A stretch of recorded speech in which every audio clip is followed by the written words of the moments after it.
Hello all of you. मैं विशाल sir आस्था primary school से, और आज हम देखेंगे वर्कबुक में चैप्टर 2 न्यूट्रिशंस इन एनिमल्स। अंडरस्टैंड। तो फर्स्ट एमसीक्यू देखते हैं। Fat is completely digested in the blank. तो आपको नीचे stomach, mouth, small intestine, large intestine, ये सारी बातें आपको बोली है। तो आपको बताना है कि इनमें से कौन से पार्ट में, कौन से बॉडी पार्ट में फैट कम्प्लीटली डाइजेस्ट होता है। तो हमारे स्मॉल इंटेस्टाइन में, स्मॉल इंटेस्टाइन यानी कि नानू आंतरडू। Understand. What is the undigested food is absorb mainly. तो अनडाइजेस्टेड फूड वाटर होता है। जो अनडाइजेस्टेड फूड में हम जो भी फूड खाते हैं वो डाइजेस्ट होता है, फिर जो भी वेस्ट बचता है उसे हम क्या बोलते हैं, अनडाइजेस्टेड फूड। ओके, तो उसमें से वाटर बॉडी के कौन से पार्ट में एब्जॉर्ब होता है, तो लार्ज इंटेस्टाइन में एब्जॉर्ब होता है। Digestion of which component of food begin in buccal cavity. तो बकल कैविटी में फूड में से कौन सा कंपोनेंट डाइजेस्ट होना शुरू हो जाता है। फूड में जो कंपोनेंट होते हैं, अंडरस्टैंड, तो उनमें से कौन सा कंपोनेंट डाइजेस्ट होना शुरू हो जाता है बकल कैविटी में, तो starch. Which test can be detected by the tips of tongues.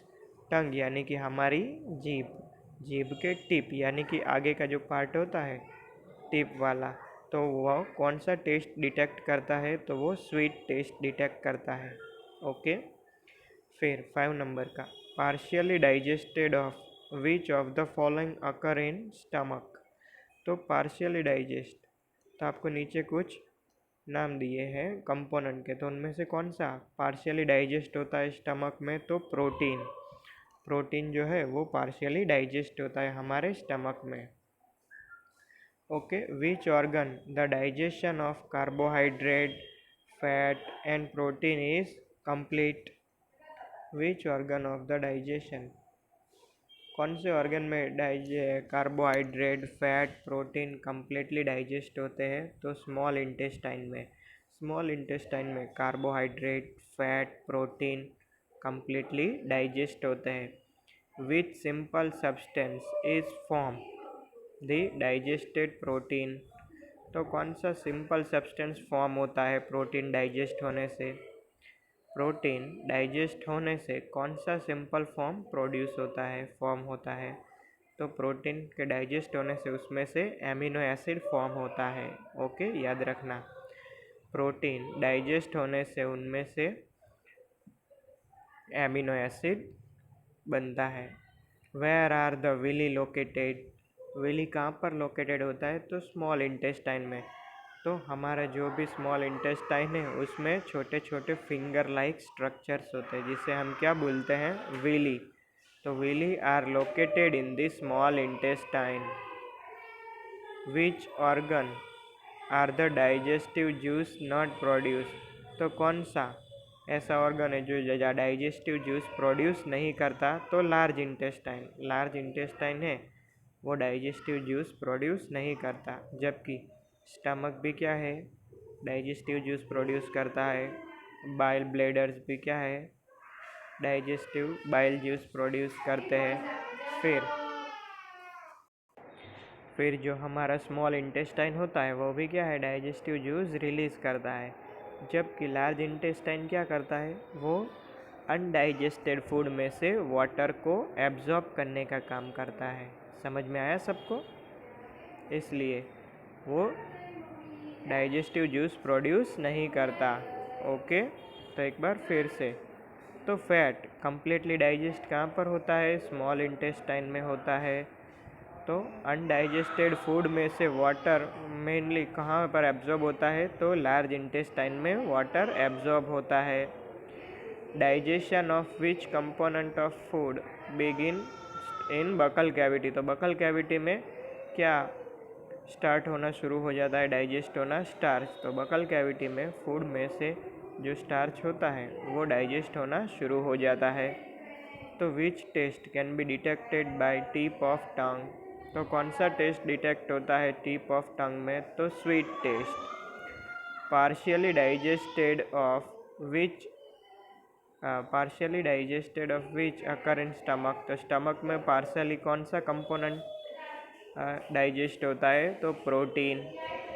Which organ the digestion of carbohydrate fat and protein is complete. तो स्मॉल इंटेस्टाइन। स्मॉल इंटेस्टाइन में कार्बोहाइड्रेट फैट प्रोटीन ये सभी completely digest हो जाते हैं। Which simple substance form the digested protein. तो protein digest होने से उनमें से कौन सा सब्सटेंस फॉर्म होता है? Amino acid. Okay. Where are the villi located. तो विली कहाँ पर लोकेटेड होता है? तो विली स्मॉल इंटेस्टाइन में लोकेटेड होता है। Which organ are the digestive juice not produce. तो लार्ज इंटेस्टाइन। तो ये मेन स्टेप्स है ह्यूमन में जो आपको बताने हैं। इंजेक्शन यानी कि हम टेक करते हैं वो, फिर उसका क्या होता है? डाइजेशन होता है, फिर डाइजेशन के बाद एब्जॉर्प्शन होता है, और एब्जॉर्प्शन के बाद एसिमिलेशन होता है, और लास्ट में क्या होता है? ईजेशन यानी कि बाहर निकाल, जो भी वेस्ट प्रोडक्ट है उसे बाहर निकालने की जो प्रोसेस है उसे हम क्या बोलते हैं? ईजेशन। इंजेक्शन का मतलब फूड को टेक करने की प्रोसेस। डाइजेशन, एब्जॉर्प्शन और एसिमिलेशन के बारे में आप जानते हैं। Okay. In the mouth of saliva converted into starch. तो माउथ में जो भी सलाइवा होता है वो स्टार्च को किस में कन्वर्ट करता है? शुगर में कन्वर्ट करता है। हमारे माउथ में जो भी सलाइवा होता है वो स्टार्च को किस में कन्वर्ट करता है? शुगर में। और बिटर टेस्ट डिटेक्ट करता है। Bitter taste can be detect on the blank region of tongue. Tongue के किस रीजन में बिटर टेस्ट डिटेक्ट होता है? तो पोस्टेरियर। पोस्टेरियर यानी कि हमारी जो टंग है उसके जो भी लास्ट यानी कि अंदर का जो भी भाग होता है लास्ट में, तो वहाँ पर उस रीजन को क्या बोलते हैं? Posterior region. हमारी टंग का जो भी लास्ट वाला भाग होता है अंदर का उसे हम क्या बोलते हैं? Posterior reason. वहाँ पर हमें कौन सा टेस्ट डिटेक्ट होता है? Bitter test. Bile store. Bile juice जो होता है वो कहाँ पर स्टोर होता है? बाइल ग्लैडर में। फिर largest gland in human body. हमारी बॉडी में सबसे लार्जेस्ट ग्लैड कौन सी है? तो हमारा liver. Okay. Inner wall of small intestine. Small intestine की जो इनर वॉल होती है उनमें बहुत सारे फिंगर लाइक स्ट्रक्चर होते हैं जिसे हम क्या बोलते हैं? विली बोलते हैं। क्या बोलते हैं? विली। अंडरस्टैंड? तो आपको ये सारे ब्लैंक समझ में आ गई होगी। ओके। तो मेन स्टेप न्यूट्रिशन के कौन से है? इंजेक्शन, फूड को टेक करना, फिर उसको डाइजेस्ट करना, फिर उसका एब्जॉर्प्शन होता है, फिर उसका एसिमिलेशन होता है, और लास्ट में क्या होता है? ईजेशंस। ओके। फिर हमारे माउथ में जो भी सलाइवा होता है वो स्टार्च को किस में कन्वर्ट करता है? वो हमारे स्टार्च को शुगर में कन्वर्ट करता है। फिर बिटर टेस्ट कहाँ पर डिटेक्ट होता है? हमारी टंग पर। तो हमारी टंग का जो भी अंदर का लास्ट पार्ट है वहाँ उस रीजन को हम क्या बोलते हैं? Posterior region. और वहाँ पर हमें बिटर टेस्ट डिटेक्ट होता है। Bile is storeyed in gall bladder. Bile कहाँ पर स्टोरेड होता है? गाल ब्लेडर में बाइल स्टोरेड होता है। Okay. The largest gland in human body. Human body में सबसे लार्जेस्ट ग्लैड कौन सी है? तो हमारा लीवर। हमारा लीवर क्या है? एक लार्जेस्ट ग्लैड है। Okay. The inner wall of the small intestine. हमारे स्मॉल इंटेस्टाइन की जो इनर वॉल होती है उसमें बहुत सारे फिंगर लाइक स्ट्रक्चर होते हैं जिसे हम क्या बुलाते हैं? विली। क्या बुलाते हैं? विली बुलाते हैं। ओके। फिर the inner wall of small intestine. तो हमारी जो स्मॉल इंटेस्टाइन की जो वॉल है वो क्या स्क्रेट करती है? इंटेस्टाइनल जूस यानी कि डाइजेस्टिव जूस भी बोलते हैं इसे। इंटेस्टाइनल जूस को हम क्या बोलते हैं? डाइजेस्टिव जूस भी बोलते हैं। तो हमारा जो स्मॉल इंटेस्टाइन की जो वॉल होती है वो इंटेस्टाइनल जूस रिलीज करती है। फिर carbohydrate after digestion get converted into simple sugar यानी कि ग्लूकोज। जब हमारी बॉडी में कार्बोहाइड्रेट है वो डाइजेस्ट हो जाता है वो तो कौन सा फॉर्म में हो जाता है? वो कौन से फॉर्म में बन जाता है? ग्लूकोज के फॉर्म में। जबकि हमने देखा कि जो भी प्रोटीन है वो कम्प्लीटली डाइजेस्ट होने के बाद कौन से फॉर्म में आ जाता है, एमिनो एसिड। वैसे ही कार्बोहाइड्रेट कम्प्लीटली डाइजेस्ट होने के बाद किस में कन्वर्ट हो जाता है, ग्लूकोज में। Digestion of blank get converted into amino acid, किसके डाइजेशन होने के बाद वो कन्वर्ट हो जाता है एमिनो एसिड में, तो प्रोटीन। प्रोटीन डाइजेस्ट होने के बाद एमिनो एसिड में कन्वर्ट हो जाता है। तो bile play important role in digestion of fat. तो बाइल बाइल कहाँ पर स्टोर होता है, बाइल ब्लैडर में स्टोर होता है। ओके, बाइल जूस कहाँ पर स्टोर होता है, बाइल ब्लैडर में। और वो किसको डाइजेस्ट करने का काम करता है, फैट को डाइजेशन करने का काम करता है। तो ruminant animals eat and swallow the grass quickly and store it rumen। जैसे कि हम बोलते हैं ना, हमारे में क्या होता है, स्मॉल इंटेस्टाइन्स होता है ना ह्यूमन में, तो वैसे ही एनिमल्स में क्या होता है, फूड स्टोर करने के लिए र्यूमन। र्यूमन रूमिनेंट एनिमल वो ग्रास को ईट करते हैं, स्वेलो करते हैं, और कहाँ पर स्टोर करते हैं, अपने र्यूमन में। ओके, तो amoeba digested its food in food vacuole. तो अमीबा जो है अपना फूड कहाँ पर डाइजेस्ट करता है, तो आपने अमीबा का स्ट्रक्चर वीडियोस में देखा होगा, मैंने आपको जो भी भेजे थे। उसके अलावा आपने टेक्स्ट बुक में भी अमीबा का पिक्चर्स देखा होगा। तो वो क्या है, एक इरेग्युलर शेप है। तो उसमें आपको वो क्या करता है, फूड को अपने जो इरेग्युलर शेप की वजह से क्या करता है, कैच करता है, और अपने जो फूड वैक्यूलो है, अमीबा का स्ट्रक्चर है, उसमें क्या होता है, फूड वैक्यूलो होता है, जहाँ पर वो फूड को इजीली डाइजेस्ट करता है। अंडरस्टैंड, अमीबा का पिक्चर देखना तो आपको समझ में आ जाएगा कि उसका शेप कैसा है, इरेग्युलर है। अंडरस्टैंड। फिर तो स्मॉल इंटेस्टाइन की जो इनर वॉल है वो क्या स्क्रेट करती है, इंटेस्टाइनल जूस रिलीज करती है। क्या रिलीज करती है, इंटेस्टाइनल जूस। फिर कार्बोहाइड्रेट है वो आफ्टर डाइजेशन के बाद get converted into simple glucose के फॉर्म में वो बन जाता है। कार्बोहाइड्रेट डाइजेस्ट होने के बाद किस फॉर्म में कन्वर्ट हो जाता है, ग्लूकोज के फॉर्म में। प्रोटीन डाइजेस्ट होने के बाद किस में कन्वर्ट हो जाता है, एमिनो एसिड। फिर bile play important role digestion of fat, fat को डाइजेस्ट करने में उसका रोल क्या है, इम्पोर्टेंट है।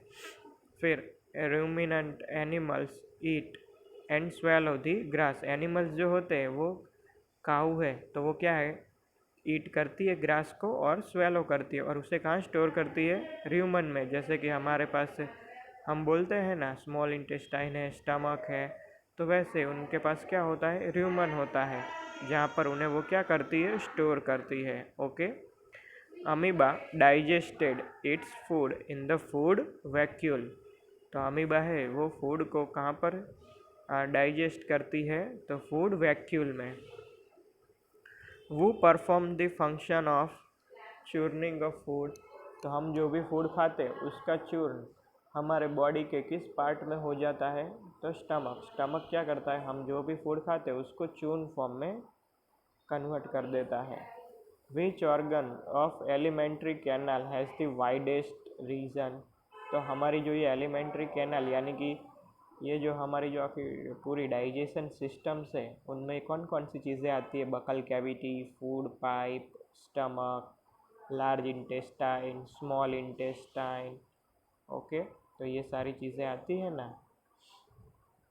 तो उसे हम क्या बोलते हैं, एलिमेंट्री कैनाल। तो ये हमारी जो एलिमेंट्री कैनाल है उसमें सबसे वाइडेस्ट पार्ट कौन सा है, वाइडेस्ट रीजन, तो स्टमक का है। वाइडेस्ट रीजन किसका है, स्टमक का। What is the approximate length of small intestine. Small intestine की लेंथ कितनी होगी अप्रॉक्सीमेट, तो 7.5 मीटर्स, 7.5 मीटर्स लेंथ होगी। In which organ food digest completely.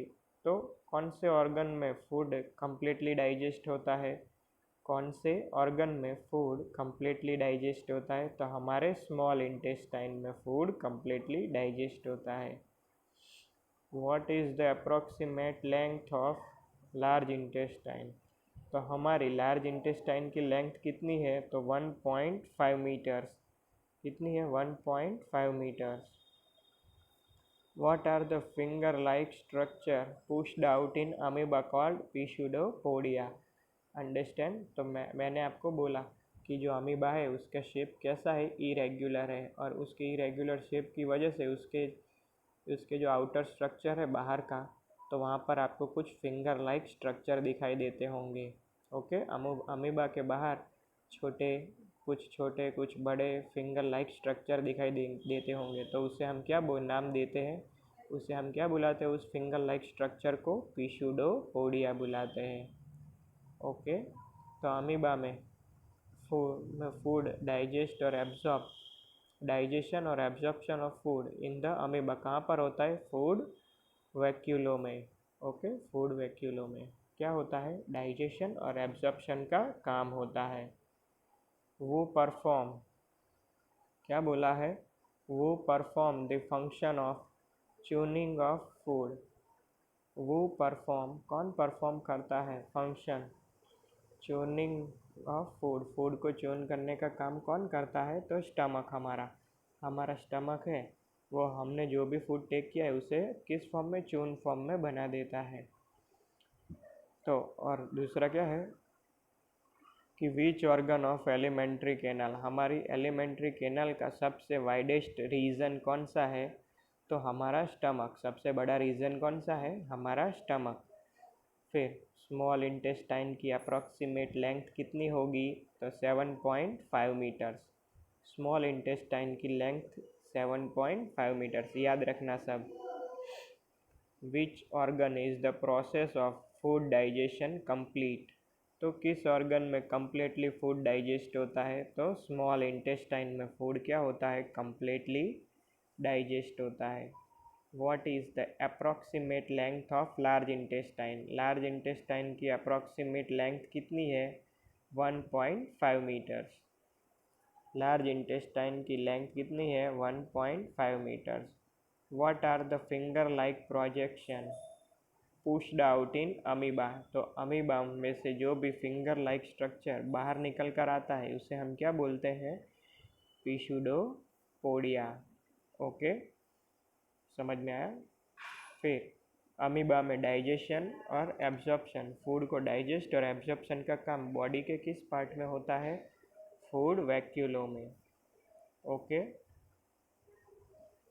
फिर अब हम देखेंगे कुछ राइट रॉन्ग। तो टंग्स हेल्प करती है, किस में हेल्प करती है? Mixing food with saliva. Mixing food को मिक्स करती है, किस में? सलाइवा में। तो यस, फूड में सलाइवा मिक्स करने का काम कौन करता है? हमारी टंग। फूड में सलाइवा मिक्स करने का काम कौन करती है? हमारी टंग। फिर sweet taste can be detected bye posterior reason. नहीं, स्वीट टेस्ट तो हमने कहाँ पर? Tip of tongue, not a posterior reason. Okay, digestion of starch in stomach. तो स्टार्च कहाँ पर डाइजेस्ट होना शुरू हो जाता है? बक्कल कैविटी में, स्टमक में नहीं। Liver store bile, no, bile bladder store bile. Okay, फिर gall bladder produce bile, no. Answer क्या आएगा? Wrong, gall bladder not a produce bile. फिर partial digestion of protein occur in stomach. तो stomach में क्या होता है? प्रोटीन पार्शियली डाइजेस्ट हो जाता है, तो आंसर क्या आएगा? Right. Interior region of small intestine. तो इंटीरियर रीजन जो है स्मॉल इंटेस्टाइन का, उसे हम दूसरे किस नाम से जानते हैं? ड्यूडेनम। ओके, ड्यूडेनम नाम से हम जानते हैं interior region of small intestine. Small intestine के इंटीरियर रीजन को हम ड्यूडेनम के नाम से जानते हैं, तो right. Small intestine is shorter in length than the large intestine. तो आंसर क्या आएगा? रॉन्ग, क्योंकि हमें पता है स्मॉल इंटेस्टाइन कितना मीटर्स का है, मैंने आपको बताया ऊपर। स्मॉल इंटेस्टाइन 7.5 मीटर्स और लॉन्ग इंटेस्टाइन कितना है? उससे कम, 1.5 मीटर्स। और इधर क्या पूछा है कि स्मॉल इंटेस्टाइन है वो शॉर्टर है, किसकी कंपेयर में? लॉन्ग की कंपेयर में, तो आंसर आएगा wrong. Digestion of food does not occur, digestion of food does not occur in large intestine. तो क्या आंसर आएगा? यस, राइट, लार्ज इंटेस्टाइन में फूड डाइजेस्ट नहीं होता। ओके, फूड डाइजेशन का काम कौन करता है? स्मॉल इंटेस्टाइन करता है। अंडरस्टैंड? तो आज मैंने आपको कुछ MCQ, ब्लैंक्स, वन वर्ड्स और ट्रू फॉल्स करवाएं। ओके, अगर आपको ये सारी चीज़ें समझ में ना आई हो तो सबसे पहले आप है ना, मैंने चैप्टर के वीडियोस जो आपको भेजे हैं वो पहले आप अच्छी तरह से देखो, फिर समझो, और उसके बाद ये सारी MCQ, ब्लैंक्स, वन वर्ड्स और ट्रू फॉल्स जो है वो आप अच्छे से समझ जाओगे। बार बार रिवाइज करना और अच्छे से अपनी वर्कबुक की कॉपी में समझने के बाद इसे लिख लेना। Okay, bye, take care all of you.